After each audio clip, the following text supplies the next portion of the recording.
রিনা, আমি বিদেশে যাইতেছি শুধু তোমার সুখের জন্য। তুমি ছাড়া আমি একদিনও থাকতে পারবো না গো। আমার জন্য চিন্তা করিস না, আমি ঠিক থাকুম। এই আলু, কাজ ফাঁকি দিলে টাকা কাটবো। সারাদিন ইট তুলি, তবুও মনে হয় সংসারের কষ্ট শেষ হয় না। রিনা, তোমার হাসিটা দেখার জন্যই এত কষ্ট সহ করি। একদিন টাকা জমাইয়া সুন্দর ঘর বানামো।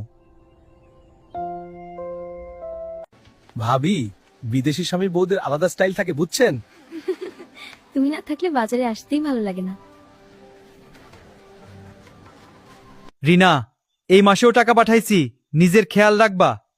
ঠিক আছে, পরে কথা বলি। রহিম, একটা কথা বলবো, ভাবিরে প্রায় জামালের সাথে দেখা যায়। না ভাই, রিনা এমন হইতে পারে না।